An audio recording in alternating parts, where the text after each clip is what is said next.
I knew something was off the second my Outlook calendar pinged with a mandatory sync meeting at 9:13 a.m. on a random-ass Tuesday. Not 9 o'clock, not 9:159:13, like they were trying to catch me emotionally off balance. I clicked into the invite and felt my stomach clench. It was from Greg in HR.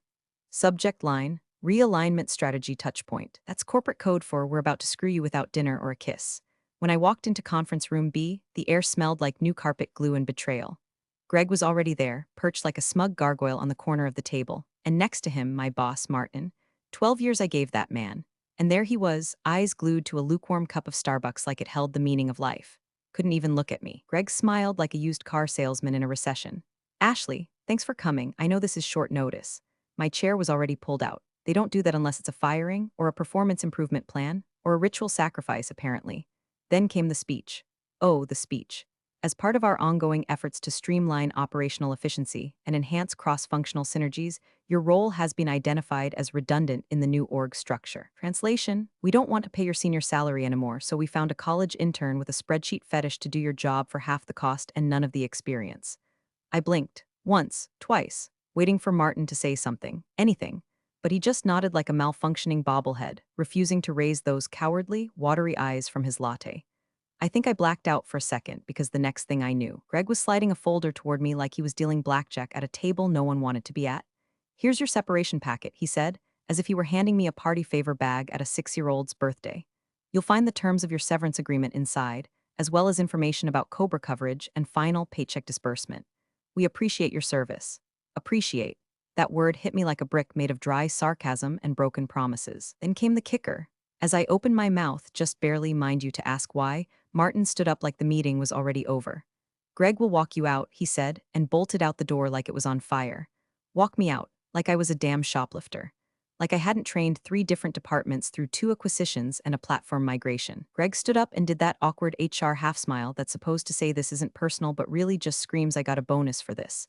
I barely remember collecting my things. My nameplate, a cracked coffee mug from the All Hands in 2014, a framed picture of my dog Maple in a Santa hat, the little cactus from my windowsill that Greg told me I couldn't take because technically it was company property. I took it anyway. Come at me, Greg. And as I walked out of the only job I'd ever truly given a damn about, through the sterile halls that still had my fingerprints all over their success stories, a single thought screamed in my skull louder than the heels clacking behind me. They didn't just fire me. They erased me. Hey, if you've made it this far, you're already part of the 3% who don't ghost me like Greg did. 97% of folks watching don't subscribe, and I'm chasing my first 10,000 subscribers like it's a severance package that actually respects me. So smash that button like your HR and I just asked for fair pay. Back at my apartment, I sat on the floor with the box of my career on one side and Maple on the other. She licked my hand like she knew. I'd always imagined I'd leave that job on my own terms. Instead, I left with a paper packet, a passive-aggressive branded pen, and a deep, gnawing sense of injustice. But here's the thing about being kicked down: eventually you stop falling. Eventually you start crawling through the fine print, and sometimes, buried in the rubble, you find a clause, a loophole, a spark. I just didn't know it yet. But they were about to make the most expensive mistake of their quarter, maybe even the year. I didn't sleep that night, not even a little. My brain was a tumble dryer set to rage spin, cycling through every PowerPoint deck I ever saved their ass with. Every weekend I worked through so Martin could unplug with the family. Every time I stayed silent when Greg botched another diversity initiative by handing out reusable tote bags with the company logo like that fixed anything. By 3:47 a.m., I had 2 tabs open comparing severance norms for senior employees in our industry and a Word doc titled What I Deserve. Spoiler alert, it was not what Greg had slipped into that manila folder like a fast food napkin. I showed up to my own execution looking like a woman prepared for court, not a consultation. I had printouts, annotated PDFs, a binder with stickies. I even wore the navy blazer they gave me at the 10-year anniversary party, just to twist the knife a little. Greg was already seated, sipping Diet Coke like it was communion wine. His expression, mix of corporate boredom and smug inevitability. He didn't say hello. He said, let's make this quick. I opened with the numbers. Greg, I began, calm, collected, despite the volcano eating my stomach lining. For someone with my tenure and level, industry standards range between 3 to 6 months of severance. What you're offering barely covers Cobra and a month of rent. He smiled like a robot programmed for fake empathy. I understand this is difficult, Ashley, but unfortunately it's standard policy. I blinked. Okay, but we both know standard policy isn't a legal term. I've seen employees in marketing walk out with twice this after 2 years. He didn't even flinch. That's confidential and I can't discuss other severance agreements. What I can tell you is that this is what we offer in your situation. It's non-negotiable. That phrase, non-negotiable, it hit me like a flat note in a breakup song. He might as well have said, "You know you're worth more, but we're betting you won't fight us." I leaned in. "So after 12 years, I get 2 weeks' pay, a pamphlet about mental health services, and a reminder that I'm replaceable?" Greg did his best benevolent HR goblin face. "Ashley, you're not replaceable. You're valued. We appreciate your contributions. Then why are you shoveling me out the door like I just pissed on the server rack?" Silence. He opened his mouth, thought better of it, then recited again like a chant. "I'm sorry, Ashley, but it's standard policy. It's not personal." My laughter startled even me. A hard, bitter bark. "Oh, it's not personal? You want to tell that to the 12 Christmas parties I planned? The departmental budgets I salvaged with duct tape and caffeine? The time I rewrote your diversity slide deck because you spelled inclusion wrong?"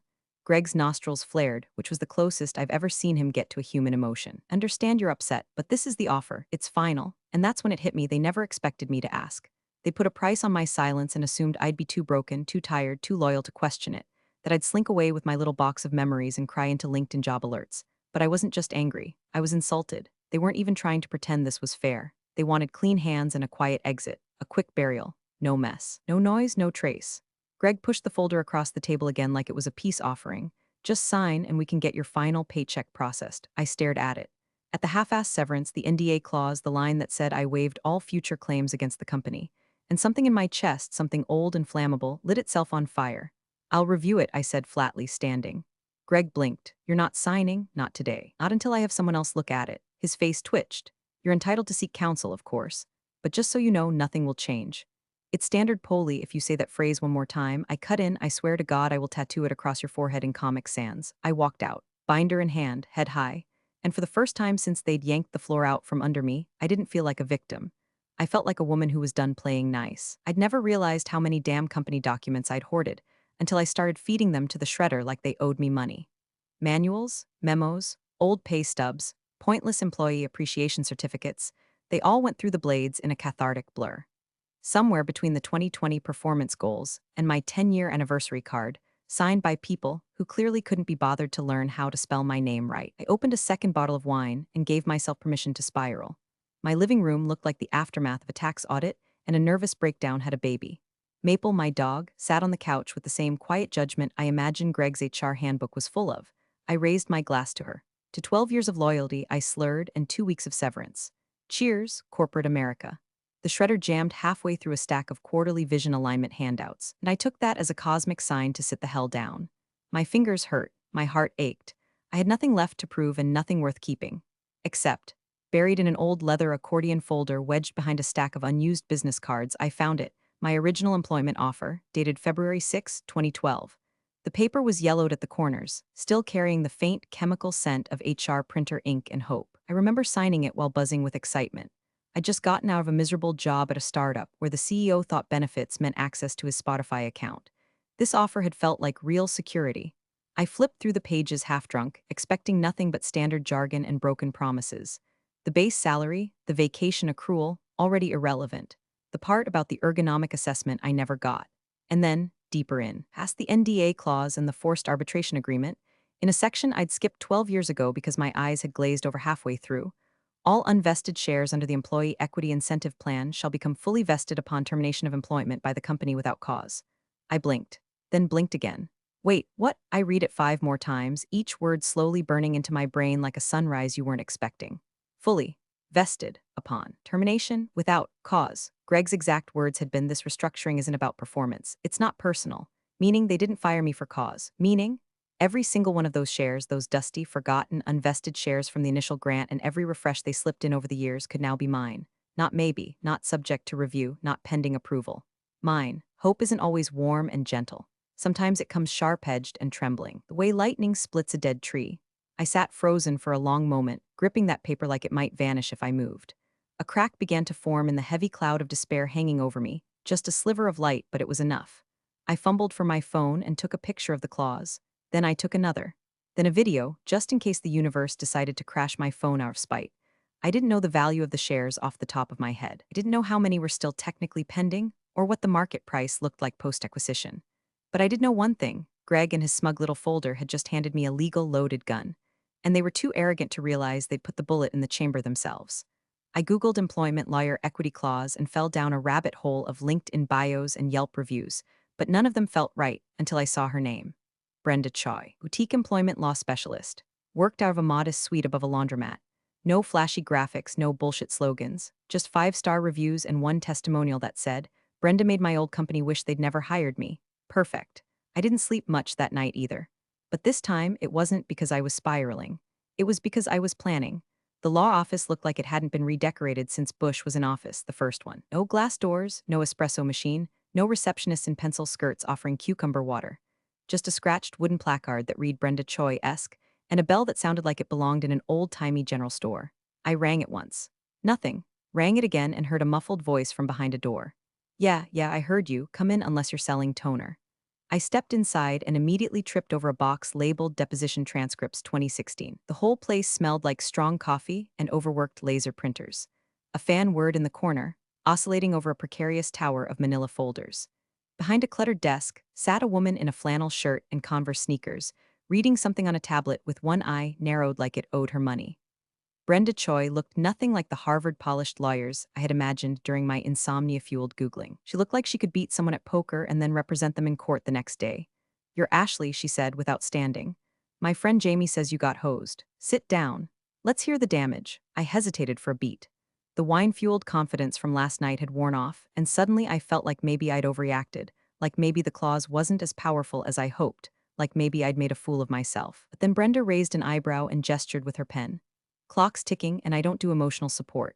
I do legal blood sport, talk, so I talked. I laid it all out, the surprise firing, the cardboard box, Greg's smirk, the 2-week severance that wouldn't even cover my Cobra premiums. And finally, I handed her the copy of my offer letter.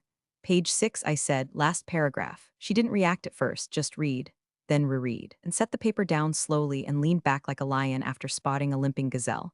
Tell me they didn't include this clause in your separation agreement. They didn't, I said. They didn't mention shares at all. Her smile was slow, wicked, and full of something electric.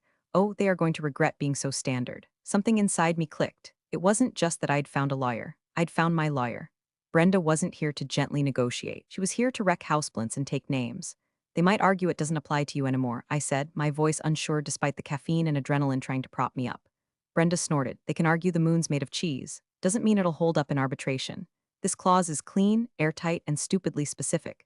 You were terminated without cause. These shares are yours. I let out a breath I didn't know I'd been holding since the day I was fired. She steepled her fingers. What we do next depends on one thing. Do you want a check or do you want vengeance? I blinked. Can I say both? Brenda's grin widened. Now you're speaking my language. She pulled a legal pad toward her and began writing furiously. We're not just going to ask for the shares. We're going to frame this around their negligence. The fact that they omitted a material clause in your severance. The standard policy line is going to be our Trojan horse. You think they'll panic? Oh, honey, she said, flipping to a new page, they'll panic so hard Greg might finally break a sweat. The energy in that tiny office was shifting. Gone was the helpless, discarded version of me that had walked through their doors with a copy of her own damn death sentence. In her place sat a woman with ammo, a target, and a partner who clearly got off on strategic warfare. I want them to know they underestimated me, I whispered. Brenda looked up. They will. Second they open my letter, they'll realize they didn't fire an employee. They created a shareholder with a grudge. She paused, and grudge-holding shareholders? She chuckled. They're my favorite kind. The next few days crawled by like a tax season hangover. Brenda had warned me, once I start writing, don't hover. Let the hunter hunt. Easy for her to say, she was in predator mode. I, on the other hand, was stuck pacing my apartment like a Roomba with emotional damage. At 9 a.m. on Monday, I was high on hope, visualizing the look on Greg's face when the email hit his inbox. By noon, I was refreshing the stock market app and calculating how many shares I might get and what they might be worth, and what I'd do with the money, pay off my car, move to Oregon, buy a waffle truck, whatever. By 2 p.m., I was Googling can companies void equity clauses retroactively, and spiraling into legal forums that might as well have been written in Klingon. I called Brenda. She picked up on the third ring, sounding like someone who had just woken up from a nap mid-sentence. Don't tell me you've been reading Quora. I just needed to make sure there isn't some loophole. There's no loophole, Ashley. They're sloppy. You're protected. Let me work. But what if Ashley? She snapped a piece of gum loud enough to cut through my panic. The only way you lose is if you start doubting me now. Do I sound unsure? She didn't. She sounded like a woman who'd once sued a telecom giant and won enough to buy a duplex in Silver Lake. I exhaled. Sorry. I keep thinking maybe I imagined it, like maybe I read it wrong. You didn't, she said. And even if you did, I didn't. And I'm better at this than they are. You think a guy like Greg reads contracts? That man probably signs his own birthday cards with a stamp. I hung up feeling slightly steadier. Not much, but enough to stay out of the Reddit rabbit holes for another few hours. Still, the wait was agonizing. Brenda didn't do half measures. She wasn't just slapping together a per your oversight email. No, she was crafting an experience.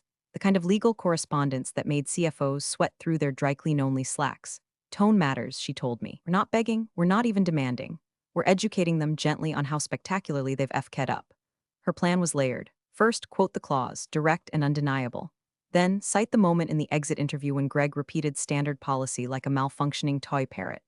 Then, and this was the piece de resistance, frame it as a breach of good faith.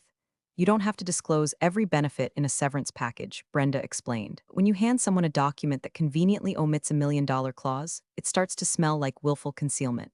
I felt like I was preparing for war, but my armor was made of bubble wrap and rapidly evaporating courage. Brenda, she was forging iron. Day 3, I cracked again. I texted her, what if they just ignore the letter, Brenda? Then I subpoena Greg and ask him to define standard policy in front of a judge. God, I loved her. On day 4, I drove by the office. Just once. Okay, 3 times. I parked across the street from the building where I'd spent over a decade, watching the tinted windows like they might confess. A delivery guy wheeled in a cart of catered lunch. Someone was celebrating something. Maybe Greg finally figured out how to CC an email. I stared at the building and felt it for the first time, detachment. That place didn't own me anymore. Couldn't hurt me unless I let it. What it could do, however, was pay me. Handsomely. Later that night, Brenda called. Just 2 words, it's ready. I held my breath. I'll send it in the morning. 9 a.m. sharp. Are you sure it's bulletproof? She interrupted. I even cited a precedent from 2015 where a company tried to do the same stunt and got legally pantsed in arbitration. We're not just asking for the shares, Ashley. We're planting a flag. We're telling them we see your games, we read the rules, and guess what? We're better at them. I hung up and stared at the ceiling until sunrise. Hope wasn't sharp anymore, it was heavy, thrumming, real. It hit their inboxes at exactly 9:0001 a.m. Brenda had it queued and ready like she was launching a missile. Subject line regarding equity clause and termination Ashley Moore. No exclamation points, no fluff, just a surgical, loaded phrase designed to make some poor executive assistant spill their cold brew. I was sitting on my couch, clutching a mug of coffee I wasn't drinking, watching the digital clock on my stove tick to 9:01. Brenda didn't text me right away, she'd warned me she wouldn't. Once it's sent, you go dark. Let them sweat. Let them stew. You'll want to know everything. You won't know anything. That's part of the fun. Fun wasn't exactly the word I'd use. Torture was closer. By 9:07, I had checked my email 6 times and convinced myself I'd lost Wi-Fi. By 9:12, I'd opened my phone settings just to see if maybe, just maybe, push notifications had turned themselves off like they were conspiring with Greg. By 10:30, my dog Maple was giving me a look that said, "You need to go outside before you explode." I didn't eat lunch that day. I nibbled on a cold Pop-Tart and tried to read a book, but every page was just a blur of words I couldn't absorb. The letter was out there now, floating in someone's inbox like a grenade with the pin pulled, and the silence was nuclear. I checked LinkedIn. Nothing. No activity from Greg. The CEO's profile still had the same smug headshot from 2016, back when the company was smaller and people still smiled at each other in the break room. No posts. No job changes. No reactions. At 3:42 p.m., I got a text from Brenda. Just 3 words, still quiet. Good. Quiet meant panic. Quiet meant back channels and internal threads, and who the hell approved this clause? Quiet meant they were in a room right now, reading the email, reading it again, and then printing it out and underlining things with a red pen like that would change the ink. I slept terribly that night. Half dreams of boardrooms on fire. Woke up at 2:14 a.m. convinced I'd missed a reply. I hadn't, still nothing. By morning, the waiting had become a second job. I made a spreadsheet titled Potential Outcomes just to keep my brain occupied. Column A, they cave immediately. Column B, they fight and lose. Column C, Greg gets fired, starts a podcast. Maple snored through most of my theorizing. At 10:06 a.m., my phone buzzed. It was a text from Kelsey, former coworker. Soft-spoken, ran point on internal comms. Hadn't heard from her since the day I was walked out. Her message was one word. OMG, that was it. No context, no emojis, just OMG. I stared at it so long the screen dimmed. My thumb hovered over the reply button, but I didn't hit send. My heart was pounding like I'd just been caught shoplifting hope. Another message from her followed 2 minutes later. You didn't hear it from me, but something's happening. That's when I knew the grenade had landed. Somewhere behind those polished glass doors, emails were being forwarded. Calendars were being cleared. Legal pads were being filled with frantic notes. Brenda's letter wasn't just a legal threat, it was a mirror held up to their own carelessness. And they did not like the reflection. I didn't know yet what they'd do, whether they'd fold or fight. But I knew one thing for sure, I wasn't the one sweating anymore. The call came in at 7:14 a.m. the next day. Too early for anyone to be civil, let alone him. I saw the name flash across my screen and almost didn't answer.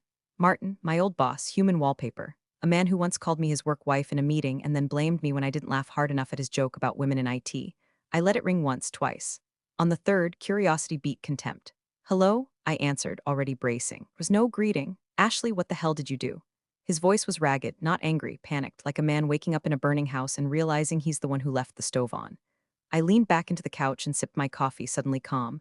Morning, Martin, long time. Don't do that. Don't be smug. Jesus, do you have any idea what's happening here? Oh, I had ideas, plenty, but I let him flail. You blindsided them, he said, that letter. It's being passed around like a virus. Legals in a tailspin. I got pulled into a 6 a.m. meeting with the general counsel, the CFO, and God help me, Greg. I smiled into my mug. And here I thought Greg only worked banker's hours. This isn't funny, he snapped. Do you understand what those shares represent? The vesting clause? It triggered a reclassification of the entire equity pool. Finance is scrambling. They're saying your shares could account for nearly 13% of the last grant. I whistled low. I hadn't run the numbers yet. Brenda was still working through the fine print. But 13%? Didn't you all just announce a fresh options pool in that Q2 press release? I asked innocently.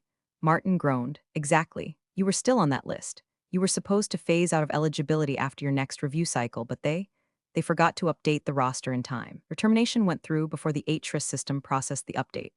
Oops, I said, deadpan. They're calling it an earnings impact. They're saying it might have to be disclosed. This isn't just about a payout anymore. It's about governance. There it was. They didn't just fire an employee. They accidentally handed me the keys to the back door of the ivory tower. And the CEO? I asked. Livid. He stormed out of the meeting. Said someone's head needs to roll. There's already talk of disciplinary action, maybe even a board inquiry. Greg looked like he was going to cry. That part almost made me laugh. Almost. You can't actually mean to push this, Ash, Martin continued, his voice cracking under the weight of his own cowardice. You got your severance. Why stir the pot? I let the silence hang a second too long before answering. Because you treated me like I was disposable, Martin. You thought I'd just nod and disappear. But I read the fine print. And you know what I found? He didn't respond. He knew. You didn't just kick me out, I said. You turned me into a shareholder with enough equity to be a problem. A big one. He exhaled like he'd just lost a court case and a custody battle at once. I liked you, Ashley, he said weakly. I leaned forward. You liked having me around to do your job for you. You liked not having to deal with details like contracts and clauses. But here's the thing about details, Martin. What? They don't care if you ignore them, they're still true. I ended the call without waiting for him to reply. I tossed my phone onto the couch cushion like it was buzzing with radiation. My pulse was calm, my mind sharp, focused. Up in that tower of glass and jargon, the walls were cracking. And all I did was read what they told me not to bother understanding. The email came in wrapped in the fakest civility I'd ever seen. Subject, request for discussion and clarification equity agreement from Executive Operations, not even a real person tone. Polished desperation masquerading as collegial collaboration. They wanted to review and clarify mutual understanding of contract language, which is corporate for. Please come in before you legally dismantle us. Brenda read the email once, then once more out loud in her best fake sheer voice, like a preschool teacher announcing snack time after a fire drill. I especially love how they're calling it a discussion, she said, slamming her laptop shut. They're trying to get ahead of the train after they already heard the whistle and saw the smoke. We set the meeting for Friday morning. Same boardroom where they'd fired me. Same floor. Same potted ficus in the hallway that somehow still looked healthier than Greg. Walking in this time felt different. I wasn't escorted. I wasn't holding a cardboard box. I wasn't invisible. I was expected. Brenda led the way like a general entering enemy territory. She wore a navy blue suit that looked soft enough to pet but sharp enough to wound. I wore black. Not funeral black, wore black. Inside, the room was packed. 6 people at the table, 2 at the wall with laptops. Legal had shown up armed. At the head sat the CEO, Dan Forsyth himself, tan, botoxed, and wearing the kind of apologetic expression that screams, I'm only sorry because I got caught. Greg was there too. He looked like someone had drained his blood and replaced it with La Croix. Pale, sweaty, a human oops. Dan stood. Ashley, thank you for coming. We appreciate the chance to speak in person. Brenda dropped her binder on the table. Thud. Let's talk about this standard policy you've been waving around like it replaces contract law. Silence. She reached forward, tapped her laptop, and a projector screen blinked to life behind us. Up came the clause highlighted, underlined, annotated, legally weaponized. All unvested shares shall become fully vested upon termination without cause. Brenda read aloud like she was quoting scripture at a heretic. One of the lawyers opened his mouth, but she raised a finger. We'll get to you. I want to hear from Greg first. He looked like a possum that just realized the headlights weren't slowing down. I didn't see this clause at the time, he stammered. It wasn't in the severance template. Brenda clicked her pen. And yet, it was in her original signed agreement, which supersedes internal templates. Unless, of course, your team's definition of good faith includes deliberate omission of critical compensation terms, a murmur at the end of the table. One of the assistants coughed into their hand. CEO leaned forward. Look, we're not here to debate language. We're here to make this right. Brenda smiled without humor. Then we'll start by acknowledging that the shares vested the moment you terminated Miss Moore. One of the legal drones finally found his voice. We could discuss an alternative arrangement. A buyback, perhaps, no? I said, and every head turned. It was the first time I'd spoken. My voice didn't shake. I'm not here to sell them. I'm not here to back down. I'm here to remind you I was never your mistake. I was your blind spot, and now I'm your problem. Brenda nodded approvingly like a coach watching her star player hit a home run. Dan rubbed his temple. Ashley, we're trying to be reasonable, Brenda echoed. Right, you know what else would have been reasonable? Including that clause in her exit paperwork? Or not firing someone without reading the damn contract? Or, I don't know, not letting Greg handle anything more complex than a coffee order. Greg visibly winced. I almost felt bad. Almost. The meeting went on for another 40 minutes. Legal tap danced, Brenda throat punched verbally, of course, and I watched the balance of power tilt, and then finally, unmistakably, crashed down like a seesaw dropped by gravity and regret. They weren't in control. They weren't even pretending anymore. And the best part, still hadn't even named our price. It was supposed to be a negotiation. That's how they framed it in the invite, how they pitched it when we walked in. Let's work together to resolve this. What they meant was let's see how little we can pay to make this go away. And when they realized that wasn't going to happen, they got nervous, then desperate. By the time the fourth lawyer in a row had tried to sell us on the spirit of the agreement, Brenda was audibly laughing. I'm sorry, she said, wiping her eyes with the back of her hand. Did you just say spirit of the agreement? Because I don't know if you're aware, but courts don't award damages based on vibes. She turned her laptop around again and pointed to the clause, now printed, highlighted, and tabbed like it was being inducted into the Legal Hall of Fame. This isn't ambiguous. This isn't negotiable. This is what you signed, what your CEO initialed, what your board approved. This clause is a loaded gun, and you put it in her hands the second you walked her out with a box of trinkets and a middle finger. The head legal counsel, a silver-haired man with a Rolex and an ulcer forming in real time, adjusted his tie and tried again. Well, when we reviewed the intent, Brenda cocked her head. Your intent was to fire her without paying what she was owed. Fortunately for us, California contract law doesn't give a damn about intent. It only cares about what's written. The CEO exhaled hard and leaned forward, fingers steepled like a sitcom villain who just realized the audience was no longer rooting for him. Look, he said, we don't want to fight. We're prepared to make a generous offer to resolve this quickly. He nodded to one of the lawyers who slid a folded sheet across the table. Brenda didn't touch it, neither did I, so he opened it himself. One-time payment, he said. Liquid value of the shares plus 20%.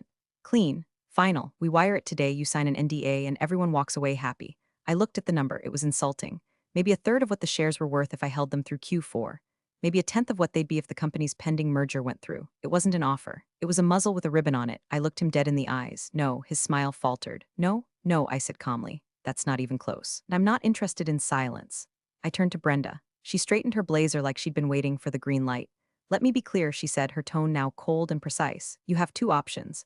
Option 1, by close of business today, you wire the full market value of all vested shares, dated from the day of her termination, without condition. No NDA, no strings, just compensation. A long pause, the room went still. And option 2, one of the lawyers asked, already afraid to hear it.